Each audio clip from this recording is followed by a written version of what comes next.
CNT, Confederación Nacional del Trabajo.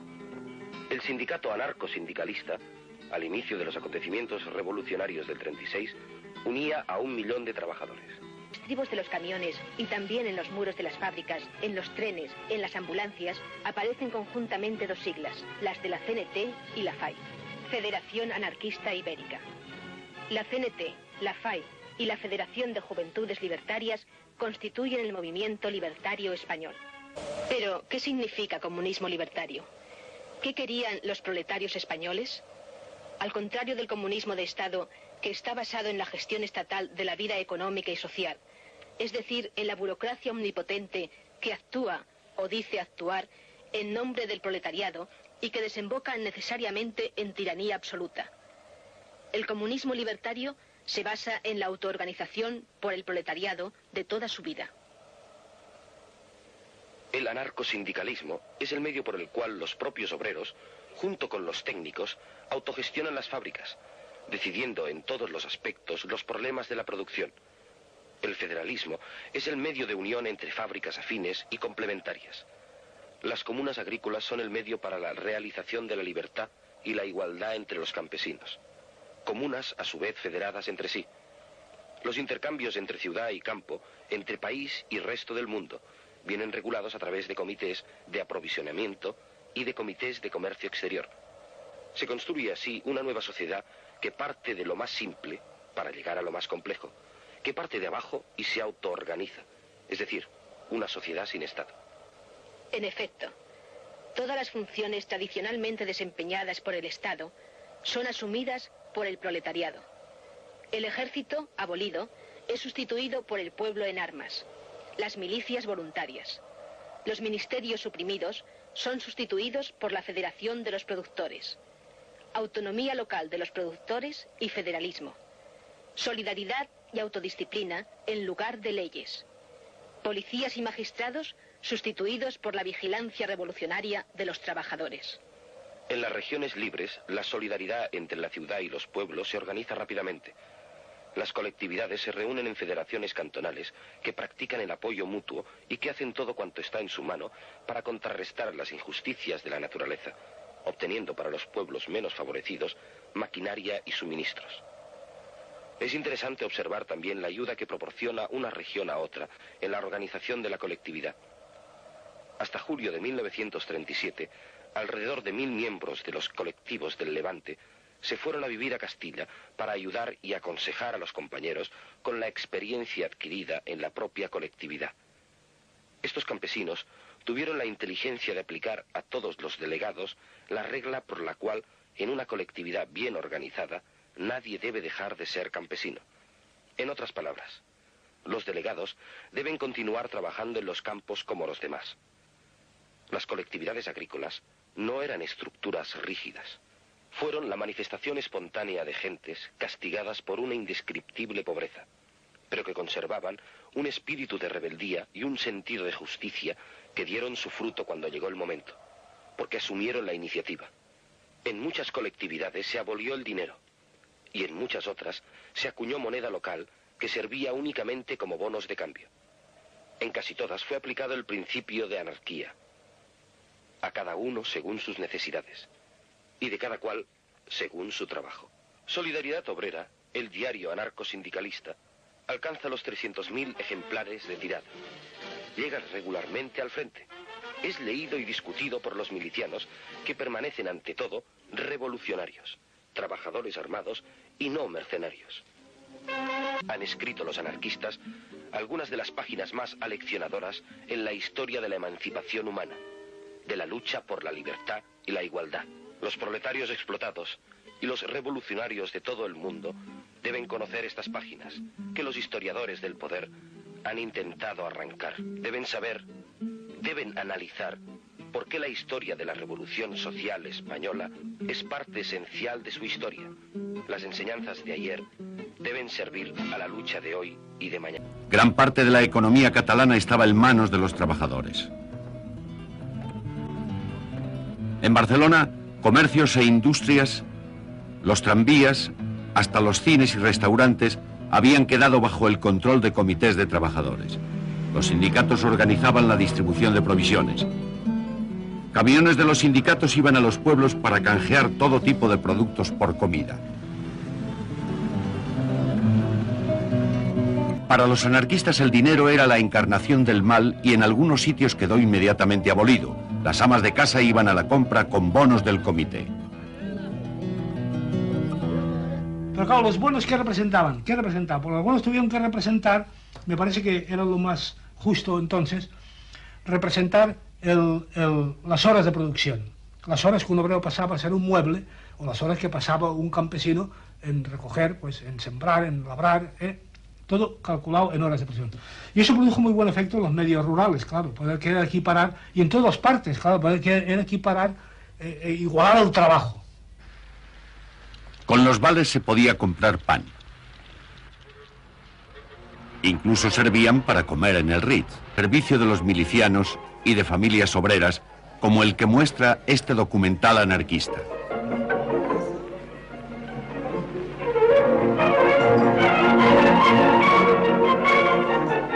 En sus grandes cocinas se prepara la comida para cuantos van al hotel a saciar su apetito.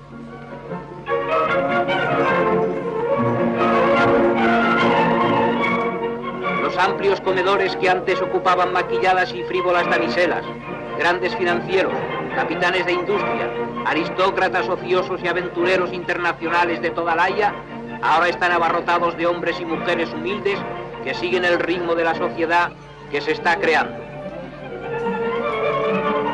Barcelona trabaja y come, esa es su fuerza y su virtud.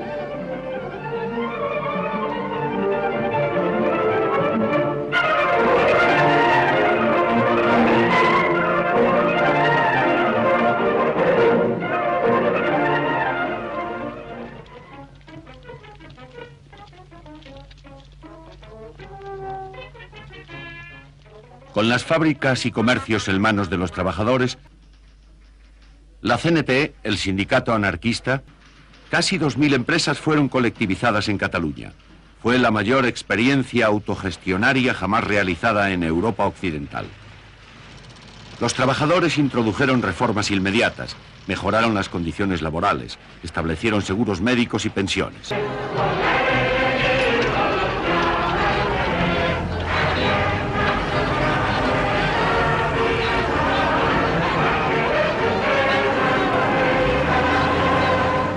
Los campesinos jóvenes se unían a las columnas. A su paso, la revolución se extendía por Aragón.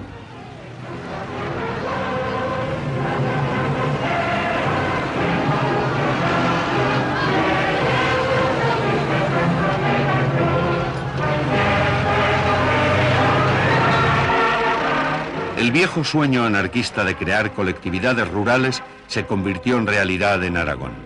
Todas las formas de producción pasaron a manos de la comunidad. Las colectividades rurales estaban dominadas por los anarquistas. Mas de las Matas es uno de los pueblos aragoneses colectivizados en ese verano revolucionario del 36. Fue una experiencia que el pueblo no ha olvidado.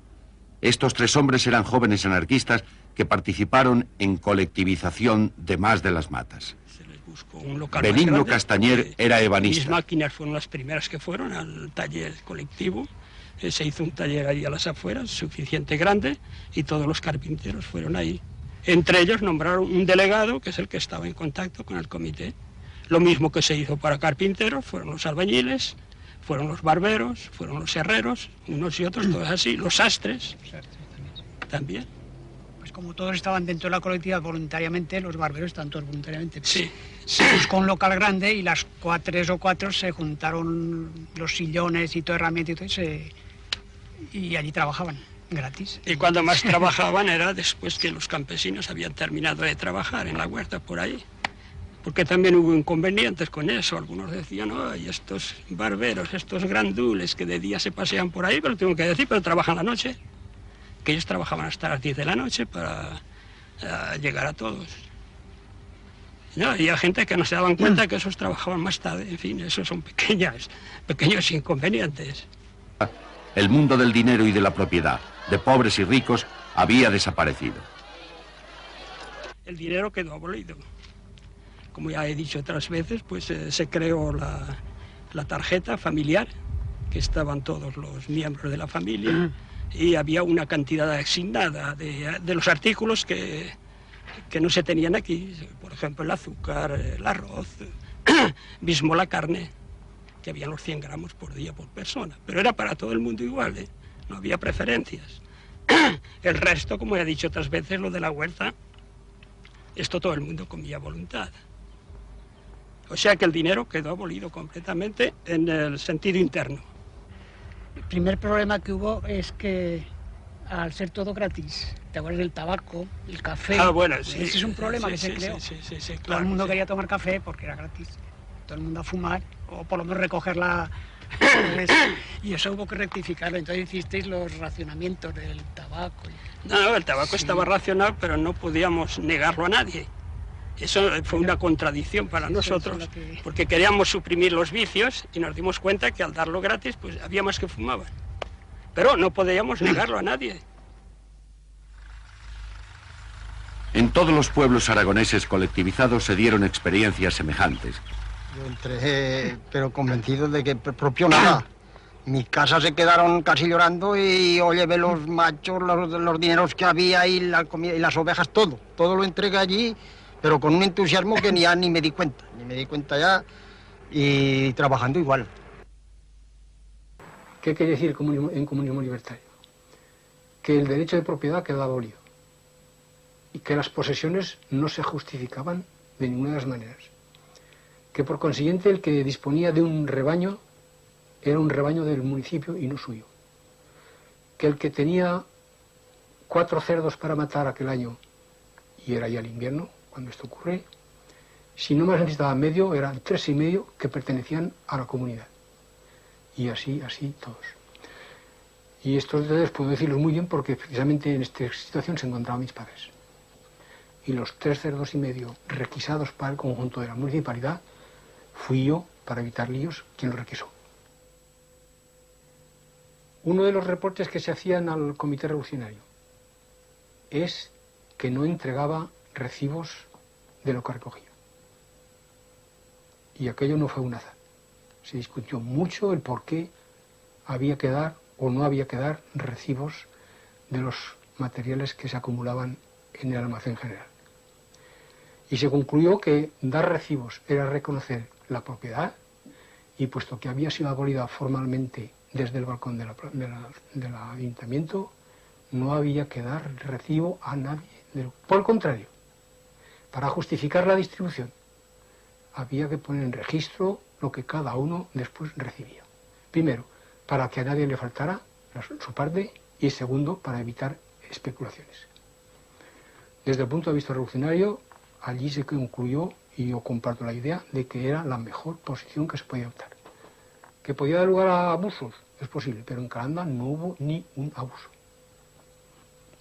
Estaba la Federación de Colectividades, teníamos el canje de mercancías, nosotros dábamos judías, por ejemplo, la brigada 117 nos daba garbanzos porque estaban hartos de garbanzos, la colectividad Alcañiz tenía zapatos, pues nos daba zapatos.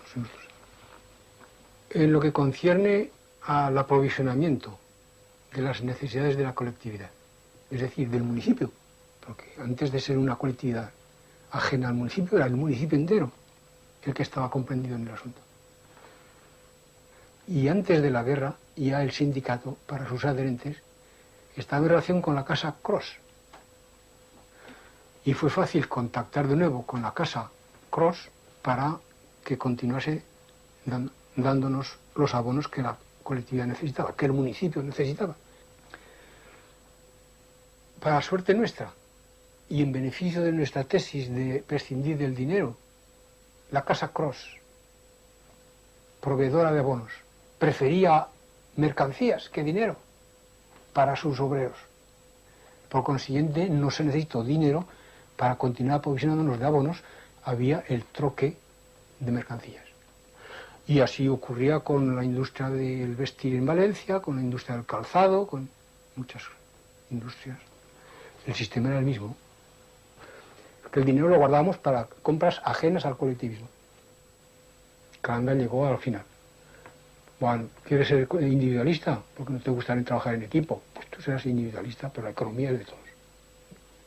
A la larga verás que tú con tus esfuerzos no haces la octava parte de lo que un equipo de 8 hacen.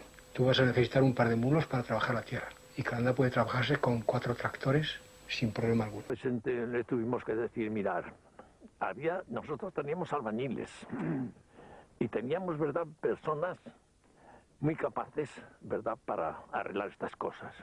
Vamos a hacer, ¿verdad?, un cubierto para coger todos las mulas, todo el ganado, ¿verdad?, que se tiene aquí, una cuadra, ¿verdad?, para todos. Las gallinas, pues ahí estabas comiendo, ¿verdad?, y las gallinas o los cerdos pues venían por allí por todos. Entonces vamos a hacer, ¿verdad?, eso nosotros lo hacíamos. Vamos a hacer un sitio para colocar ahí, ¿verdad?, si las gallinas, ¿verdad?, los huevos. Bueno, pues se ponen todas las gallinas que hay en el pueblo, ¿verdad? Se ponen en un sitio. Una granja. Y cuando pongan huevos, pues huevos para todos, ¿verdad? Por lo menos, y como con las vacas, ¿verdad?, que con la leche. La leche, ¿verdad?, para las personas ancianas, ¿verdad? Y para las criaturas, son los primeros. Nosotros necesitábamos leche. ¿Verdad? Sencillamente era para el pueblo. Y todas estas 6 cosas que son pequeñeces, ¿verdad?, tienen un valor muy grande.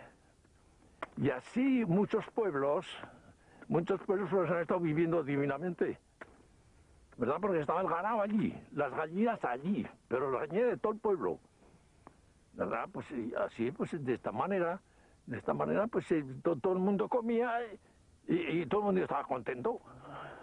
Al campesino se le hablaba simplemente diciéndole, mira, tú tienes aquí y estás pasando las miles de calamidades, tú tienes este pequeño terreno y trabajas y te das vida, pero pasando las 1000 calamidades, pidiendo préstamos para pagarlos cuando recojas la cosecha, que si tienes que ir al médico y entonces pues se les decía, mira, a ti no te va a faltar la comida, porque lo que le toca al uno te va a tocar a ti también.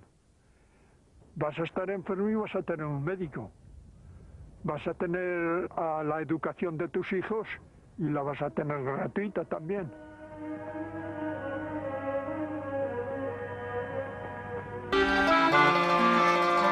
La CNT es el intento de los obreros de organizarse para conseguir económica y socialmente una sociedad mejor, dentro de la cual a un poco largo plazo está la autogestión, o sea, la capacidad obrera para asumir todas las funciones que ahora tiene el Estado, o sea, sustituir al Estado. Pues hubo una reunión allí, se nombraron los comités de fábrica, consejos de empresa, cada trabajo, el suyo para que continuara, y quedamos que emplearíamos todos los parados que habían, unos pocos a cada fábrica, y así lo hicimos.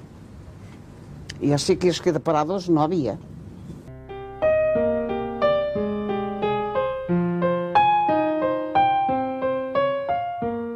Los cambios se suceden vertiginosos en zonas de Castilla, Extremadura, Andalucía, Asturias y sobre todo en Levante, Cataluña y Aragón. Yo era muy alcahuete y en cuanto veía que había algo de barullo o algo, pues allí me metía. Y me metí en una plaza de la Constitución que estaba repleta de calandinos. Todo Calanda estaba allí.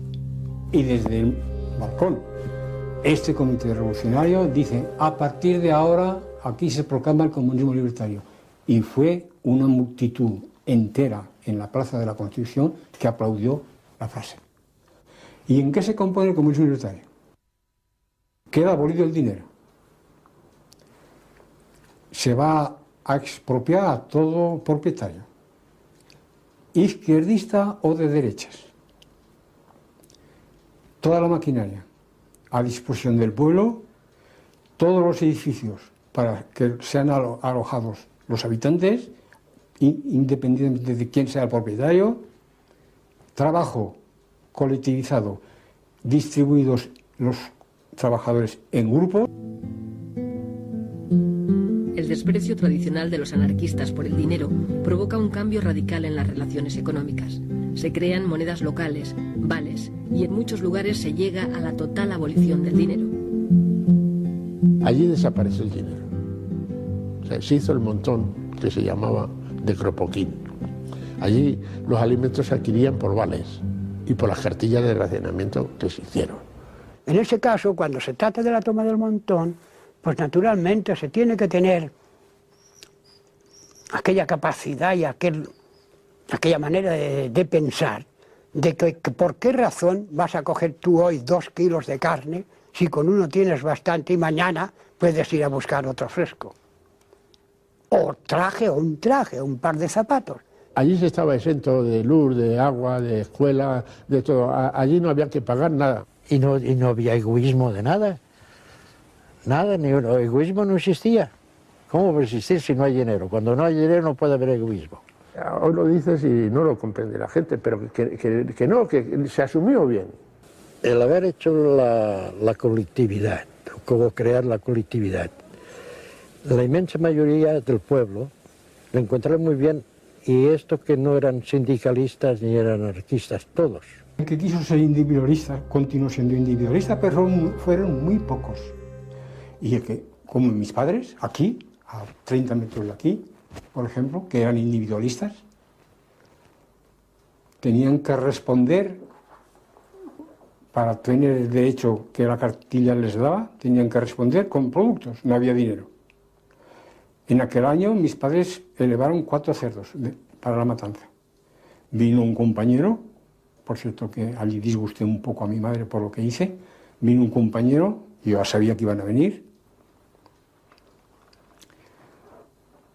decide el compañero de que la familia tenía bastante con un cerdo y le requisaron los 3, con los cuales se pagaba el resto de necesidades de todo el año. Trabajábamos a gusto. Y la otra, pues que hay menos gastos en colectivistas que individuales.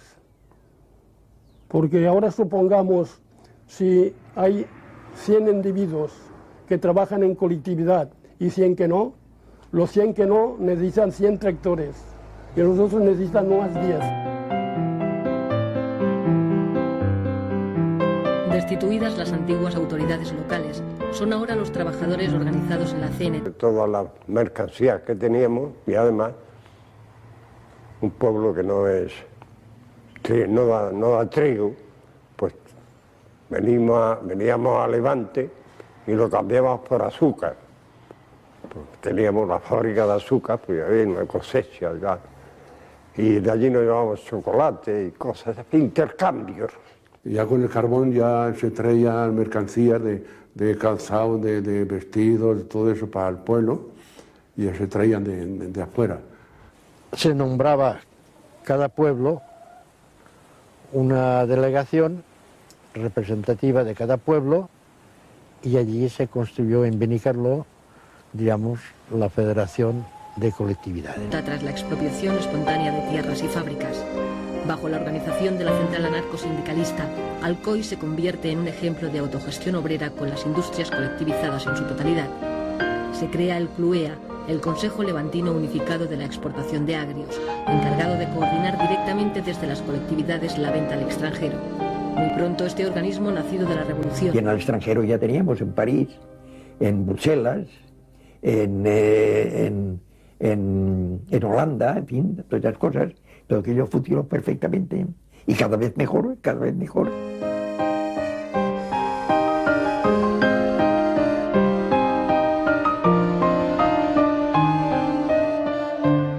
En Asturias, la CNT y la FAI forman parte del Consejo de Asturias y León, del que Ramón Álvarez es consejero de Pesca. Los obreros eran los administradores de las industrias. Nosotros seguimos sin hacer colectividades de una manera anunciada, pues de una manera soterrada. Aquí en la región, que fue el centro, digamos, mayoritario de las colectividades, con su consejo en Caspe y todo eso, en Levante hubo colectividades, en Andalucía hubo colectividades, en Castilla hubo colectividades para todo, pero tan homogéneo como en Aragón no la hubo en ninguna parte.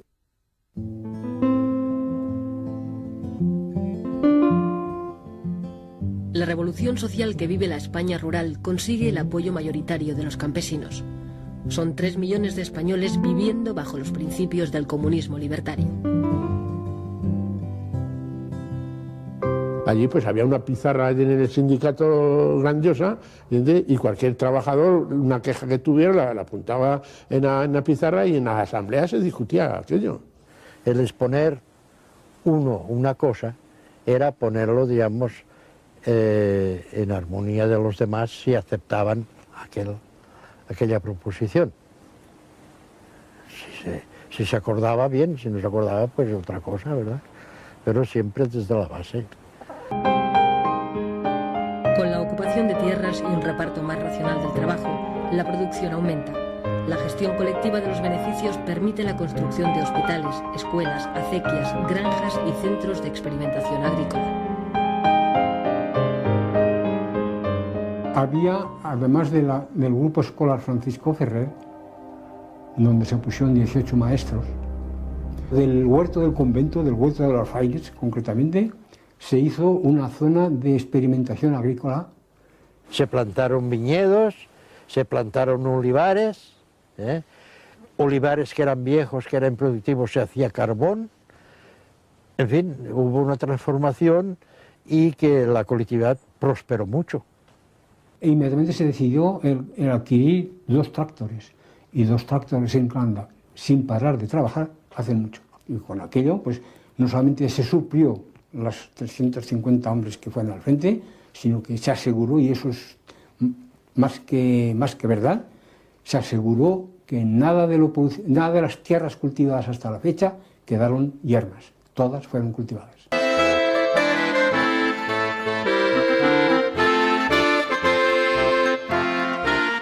Barcelona es el centro neurálgico de la revolución en la España urbana. Con la CNT y la FAI al frente del Comité de Milicias Antifascistas, Cataluña vive una de las transformaciones más radicales de su historia, que afecta a todos los aspectos de la vida política, social y económica. El 80% de las empresas se han colectivizado y todos los servicios están autogestionados por los propios trabajadores. Los anarquistas podían hacerse los dueños de Barcelona y de Cataluña y no quisieron hacerlo. Y entonces vino la colaboración entre unos y otros. Y entonces, como los más fuertes éramos nosotros, la cuestión de enseñanza, pues se buscó a uno de los nuestros, al profesor Puig Elias, y él se ocupó de redactar con otros y demás, pero siempre dirigido por él, la Constitución del Cero. El Consejo de la Escuela Nueva Unificada nace con el objetivo de promover una escuela única, gratuita y laica en lengua catalana. La revolución crea también servicios de asistencia y previsión, inexistentes hasta entonces, que cubren gratuitamente la sanidad, las bajas temporales, la invalidez y la jubilación. Se lucha contra el paro aumentando los puestos de trabajo o contratando nuevos trabajadores, aunque no sean necesarios, para repartir el trabajo entre todos. Las pequeñas empresas y talleres se agrupan, se unifican compañías eléctricas. El entramado es complejo, pero implica a todos. Nos sentíamos involucrados y luego, claro, nos daba un protagonismo y una responsabilidad que asumimos, diría yo, muy a gusto. En las asambleas lo que se discutía, no tú que serás, yo que seré, sino cómo mejorar la producción, cómo el trabajo organizarlo mejor, cómo quitar intermediario entre una acción y otra, porque claro, una fábrica es compleja. Tienes que ser consciente de que trabajas para ti, entonces, que ya no mantienes a ningún patrón, aún trabajas con más anhelo. Elizalde, Ford, General Motors, Cross, Pirelli o Can Girona. Los trabajadores reconvierten de manera asombrosa en solo 7 semanas empresas civiles en fábricas de arte. Cada militante se consideraba defensor como un Don Quijote de esa utopía, de esa forma de operar, de esa forma de conducirse éticamente en la sociedad sin necesidad de que viniese el gendarme de turno. O sea, la autogestión yo creo que es la asignatura pendiente aún ahora, porque en aquel momento se demostró que, mira, hay el más ilustrado y el menos, hay el memo y el listillo, pero todos todos tienen algo, todo ser humano tiene algo a aportar. Casi todo el mundo dice que es una utopía, ¿no? Es la única cosa que podría salvar el mundo, la anarquía. Es lo más bonito que hay. Cada cual, trabajar todo el mundo, ni amos ni patrones.